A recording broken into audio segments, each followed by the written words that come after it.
அதிமுக வந்து அவங்களுடைய வாக்குறுதிகளை காப்பி பண்ணதா நேற்று இபிஎஸ் அவர்கள் பிரச்சாரம் சொல்லியிருக்காங்க. உண்மை சொல்லணும்னா அவங்களோட தேர்தல் அறிக்கையை படிக்கக்கூடிய நேரமோ வாய்ப்போ எங்களுக்கு கிடைக்கல. அதிமுக தேர்தல் அறிக்கையை திமுக காப்பியடித்துள்ளதாக எழுந்த குற்றச்சாட்டிற்கு திமுக எம்பி கனிமொழி பதிலளித்துள்ளார். அதிமுக வந்து அவங்களுடைய வாக்குறுதிகளை காப்பி பண்ணதா நேற்று இபிஎஸ் அவர்கள் பிரச்சாரம் சொல்லியிருக்காங்க. உண்மை சொல்லணும்னா அவங்களோட தேர்தல் அறிக்கையை படிக்கக்கூடிய நேரமோ வாய்ப்போ எங்களுக்கு கிடைக்கல.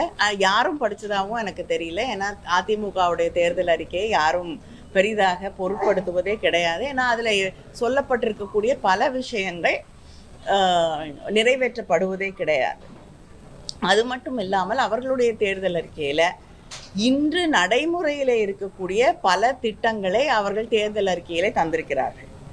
என்னென்ன திட்டங்கள் தமிழ்நாட்டில் நடைமுறையில் இருக்குது, இந்த திராவிட மாடல் அரசு என்ன திட்டங்களை செயல்படுத்தி கொண்டிருக்கிறது அப்படிங்கிறத கூட தெரிஞ்சுக்காம ஒரு தேர்தல் அறிக்கை எழுதப்பட்டிருக்கிறது என்றால் அந்த தேர்தல் அறிக்கையை காப்பி பண்ண வேண்டிய அவசியம் எங்களுக்கு நிச்சயமாக கிடையாது. மகளிர் உரிமை வந்து நிறைவேற்றவே முடியாதுன்னு சொன்ன அதிமுக இப்போ அது ரெண்டாயிரமா கொடுக்குறதா சொல்லியிருக்காங்க. அதை தான் நீங்க காப்பி பண்ணதா சொல்லியிருக்காங்க.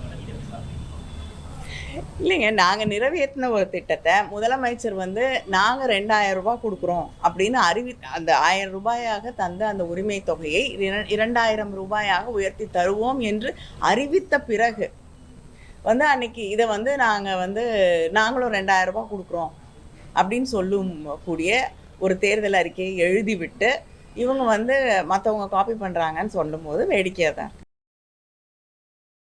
செய்திகளை உள்ளது உள்ளபடி தெரிந்து கொள்ள ரெஃப்ளெக்ட் நியூஸை சப்ஸ்கிரைப் பண்ணுங்க.